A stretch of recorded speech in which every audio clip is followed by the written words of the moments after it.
അസ്സലാമു അലൈക്കും റഹ്മത്തുള്ളാഹി ബർക്കാത്തുഹു. ബിസ്മില്ലാഹി റഹ്മാനി റഹീം. എൻ്റെ മനസ്സിലെ മുഹമ്മദ് നബി സ്വല്ലല്ലാഹു അലൈഹി വസല്ലം.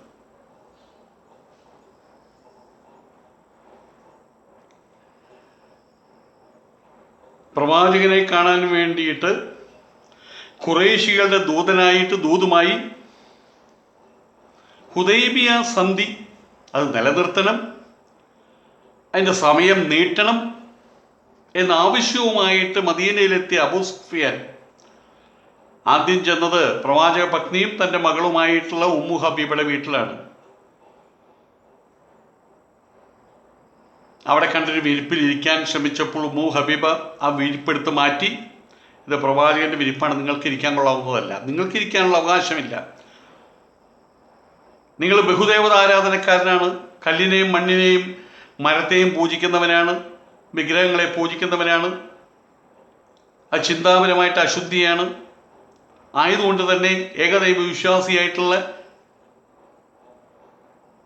പ്രവാചകന്റെ വിരിപ്പിൽ അംഗീകരിക്കേണ്ടതില്ല.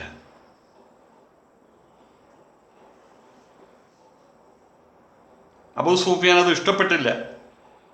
എന്നിൽ നിന്ന് പ്രവാചകനെ സംരക്ഷിക്കാനാണോ, പ്രവാചകനിൽ നിന്ന് എന്നെ സംരക്ഷിക്കാനാണോ, ഏതിനാണോ നിന്റെ പുറപ്പാട് മകളോട് ചോദിച്ചു.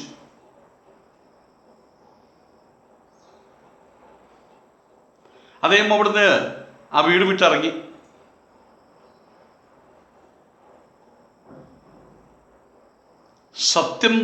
സത്യമായിട്ട് ഞാൻ പറയുകയാണ്,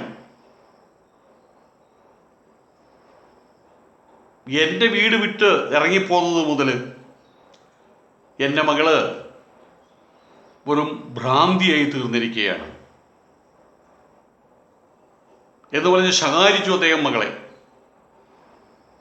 പിന്നീട് ആ വീട്ടിൽ നിന്നില്ല, അദ്ദേഹം പ്രവാചകന്റെ വീട്ടിലേക്കാണ് പോയത്, സമീപത്തേക്കാണ് പോയത്.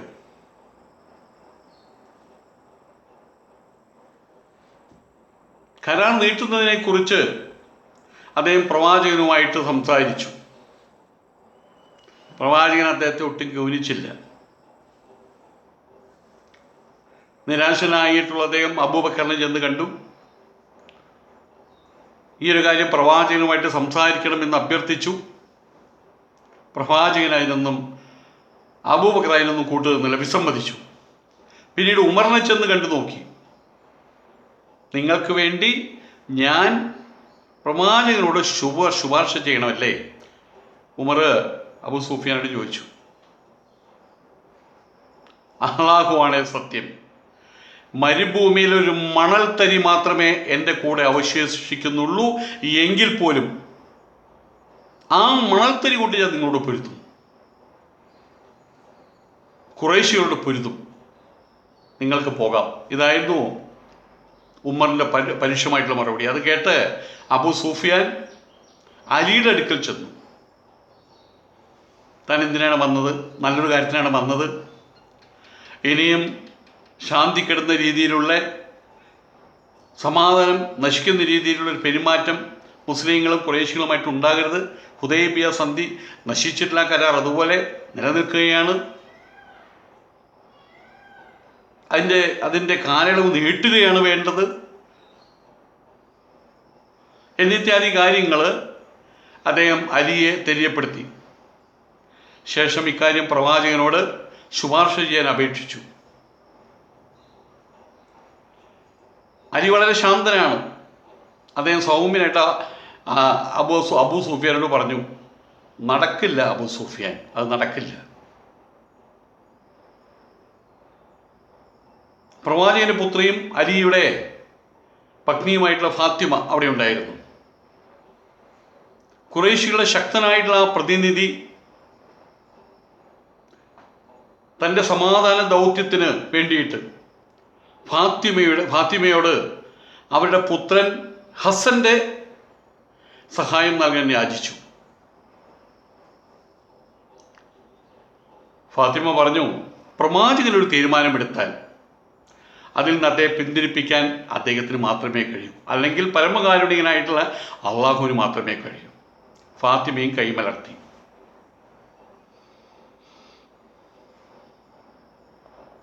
ഒടുവിൽ ഈ വിഷയമായിട്ട് താൻ എന്താ ഇനി ചെയ്യേണ്ടത്? അദ്ദേഹം അലിയോട് തന്നെ ചോദിച്ചു, ഇനി ഞാൻ എന്താ ചെയ്യേണ്ടത്? ഇവിടെ വന്ന് എല്ലാവരും കൈമലർത്തുന്നു, പ്രവാചകനെ കാണാനും സാധിക്കുന്നില്ല. അലി പറഞ്ഞു, അള്ളാഹുവാണെ, ഫലപ്രദമായിട്ടുള്ളൊരു നിർദ്ദേശവും ഇപ്പോൾ താങ്കളുടെ മുമ്പിൽ വയ്ക്കാൻ ഞാൻ കാണുന്നില്ല.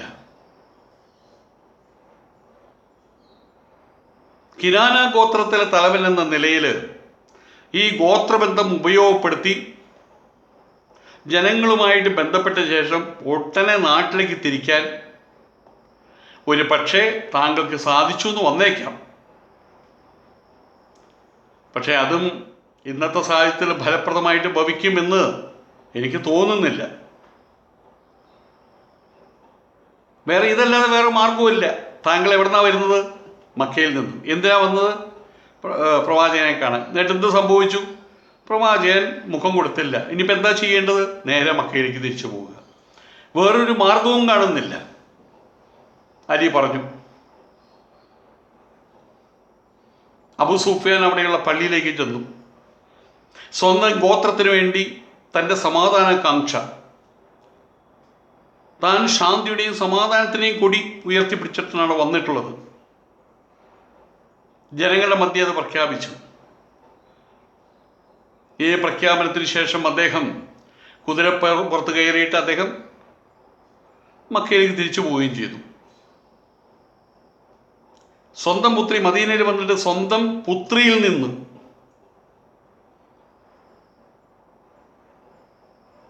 മക്കയിൽ നിന്നുള്ള ഹിജ്റയ്ക്ക് മുമ്പ് തൻ്റെ പ്രീതിക്കും അനുഭാവത്തിനും വില കൽപ്പിച്ചിരുന്ന വിഭാഗത്തിൽ നിന്നും നേരിട്ട അപമാനത്താൽ അദ്ദേഹത്തിന് ഹൃദയം ദുഃഖഭരിതമായിരുന്നു. ഹിജ്റയ്ക്ക് മുമ്പ് അദ്ദേഹം അബൂ സുഫിയാൻ ഈ പറയുന്ന മുഹാജിറുകളുടെ ബന്ധുവായിരുന്നു. അവർ ബഹുമാനിച്ചിരുന്നു. ഇപ്പോൾ സ്വന്തം മകള് പോലും ബഹുമാനിക്കുന്നില്ല. അവർ മദീനക്കാരല്ല, മക്കക്കാരാണ്. അവർ തിരിഞ്ഞു നോക്കിയില്ല അബൂ സുഫിയാനെ. സ്വന്തം മകള് പോലും അദ്ദേഹത്തെ അപമാനിച്ചു. ഇതിനെല്ലാ അർത്ഥത്തിലും അപമാനം നേരിട്ട് അദ്ദേഹം ദുഃഖത്തോടു കൂടിയിട്ടാണ് മക്കയിലേക്ക് തിരിച്ചത്. മക്കയിൽ തിരിച്ചെത്തിയ ഉടനെ തന്നെ അബൂ സുഫിയാൻ അവിടെ ഉണ്ടായിരുന്ന ആളുകളെ വിളിച്ചുകൂട്ടി മദീനയിൽ നടന്ന സംഭവങ്ങൾ മുഴുവൻ, തനിക്കുണ്ടായിരുന്ന ദുരിതാനുഭവം, അപമാനം സ്വന്തം ജനങ്ങൾക്ക് പറഞ്ഞു കൊടുത്തു. അലിയുടെ നിർദ്ദേശപ്രകാരം താൻ പള്ളിയിൽ ചെന്നതും ജനങ്ങളുടെ മുമ്പിൽ മക്കക്കാരുടെ സമാധാനത്തിനുള്ള സന്നദ്ധത പ്രകടിപ്പിച്ചതും, നബി തിരുമേനിയാകട്ടെ സമാധാന നിർദ്ദേശങ്ങളെല്ലാം തള്ളിക്കളഞ്ഞതും എല്ലാം അവരോട് പറഞ്ഞപ്പോൾ അവർക്ക് ഇദ്ദേഹത്തോട് ദയയല്ല തോന്നിയത്. നിങ്ങൾ എന്തിനാണ് അവിടേക്ക് പോയത്? നാണം കെടാൻ എന്തിനാണ് അവിടേക്ക് പോയത് എന്ന് പറഞ്ഞ് ആക്ഷേപിക്കുകയാണ് ചെയ്തത്. നിങ്ങളുടെ ശത്രുക്കളാണ് അവർക്ക് നിങ്ങളും ശത്രുക്കളാണ്. ആ രീതിയിൽ അവരോട് നിങ്ങൾ പെരുമാറിയിട്ടുണ്ട്. പിന്നെ എന്തിനാണ് ഈ അപമാനത്തിന് പാത്രമാകാൻ നിങ്ങൾ എന്തിനാ അങ്ങോട്ട് എഴുന്നള്ളിയത്? ഇതാണ് അവർ ചോദിച്ചത്. ഏതായാലും ഇനി എന്താണ് ചെയ്യേണ്ടത്? അതിനെക്കുറിച്ച് അവരെല്ലാവരും കൂടി ആലോചിക്കാൻ തുടങ്ങി. കാരണം പ്രശ്നം രൂക്ഷമാകുന്നതിൻ്റെ ലക്ഷണങ്ങൾ കാണുന്നുണ്ട്. ഹുദൈബിയ സന്ധി ഇക്രിമയും കൂട്ടരും കൂടി ലംഘിച്ചിട്ടുണ്ട്.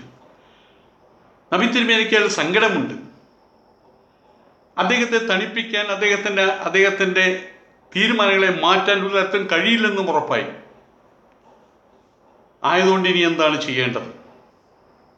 വരാൻ പോകുന്ന വിപത്തിനെ തടയാൻ, അല്ലെങ്കിൽ വരാൻ പോകുന്ന വിപത്തിനെ ഇല്ലാതാക്കാൻ ഇനി എന്താണ് ചെയ്യാൻ കഴിയുക?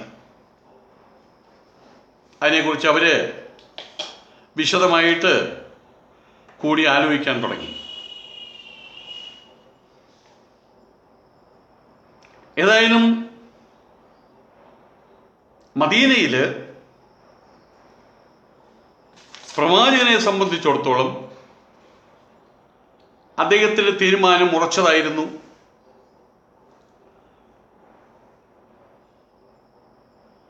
അബൂ സുഫിയാൻ അവിടെ വന്ന് തിരിച്ചു പോയിട്ടുണ്ട്.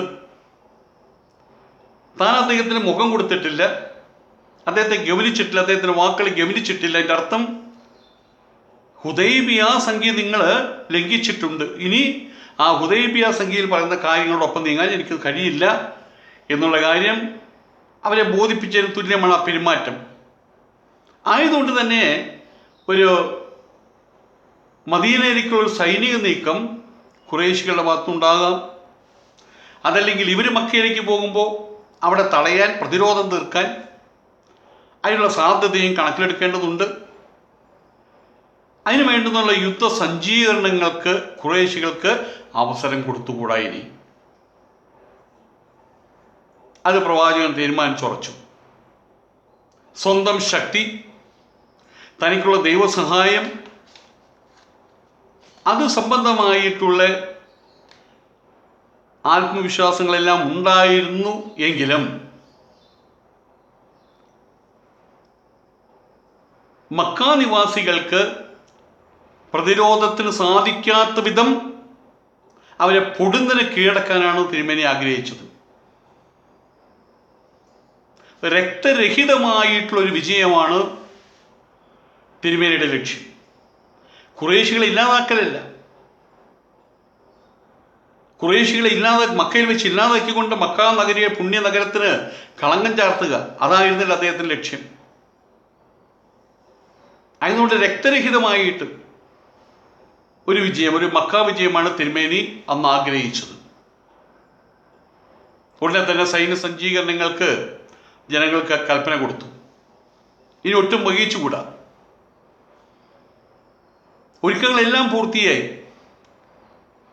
ഈ സൈന്യം നീങ്ങാൻ പോകുന്നത് പടിഞ്ഞാറായിട്ടാണോ, കിഴക്കോട്ടാണോ, വടക്കോട്ടാണോ, തെക്കോട്ടാണോ എന്ന് സൈന്യ നായകന്മാർക്ക് പോലും അറിയില്ലായിരുന്നു. യുദ്ധസജ്ജീകരണങ്ങളെല്ലാം പൂർത്തിയായ സമയത്താണ് നമ്മൾ പോകുന്നത്. ഈ സൈന്യം ലക്ഷ്യം വെച്ചിട്ടുള്ളത് മക്കയാണെന്ന് അവരറിയിച്ചത്.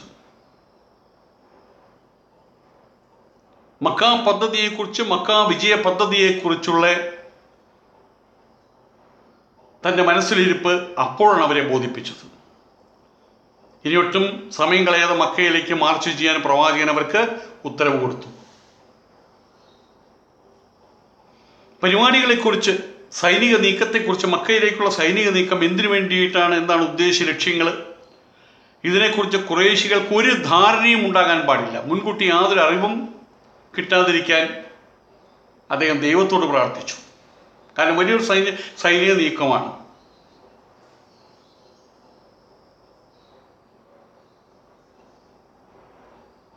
സൈനിക സജ്ജീകരണത്തിനിടയിൽ അബ്ദുൽ മുത്തലിബ് ഗോത്രത്തിലെ സാറ എന്ന അടിമപ്പെണ്ണ് വശം ഹാത്തിബ് ബിൻ അബൂബൽ മുസ്ലിങ്ങളുടെ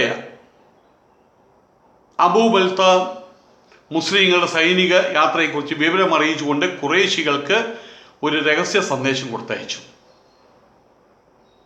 ഹാത്തിബ് മുസ്ലിമാണ്, മുസ്ലിങ്ങളുടെ പ്രമുഖനാണ്. എന്നിട്ടും എങ്ങനെ അദ്ദേഹം ഈ വഞ്ചന ചെയ്യാൻ ധൈര്യപ്പെട്ടു? അത് ചിന്താവിഷയമാണ്. മനുഷ്യ മനസ്സിന് സഹജമായിട്ടുള്ള ചില ദൗർബല്യങ്ങളുണ്ട്. ചിലപ്പോൾ മനസാക്ഷി ഇഷ്ടപ്പെടാത്ത കാര്യങ്ങൾ പോലും ചെയ്യാൻ ഈ ദൗർബല്യങ്ങൾ മനുഷ്യനെ പ്രേരിപ്പിക്കും. അതുതന്നെയാണ് അവിടെയും സംഭവിച്ചത്. ഇതുതന്നെയാണ് ഹാത്തിബിനും സംഭവിച്ചത്. പക്ഷേ പ്രവാചകൻ ഉടനെ തന്നെ വിവരം പിടികിട്ടി. തിരുമേനി ഉടനെ തന്നെ സാറയെ പിന്തുടർന്ന് പിടിക്കാൻ അലിയെയും സുബൈർ ബിൻ അവാമിനെയും നിയോഗിച്ചു. വഴിക്ക് വെച്ച് അവർ അവളെ പിടികൂടി.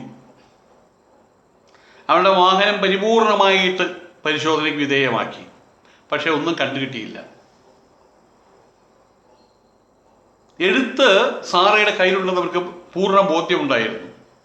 ആ എഴുത്ത് പുറത്തെടുക്കാത്ത പക്ഷം നഗ്നയാക്കിയിട്ട് പരിശോധിക്കേണ്ടി വരുമെന്ന് അലി അവളെ ഭീഷണിപ്പെടുത്തി.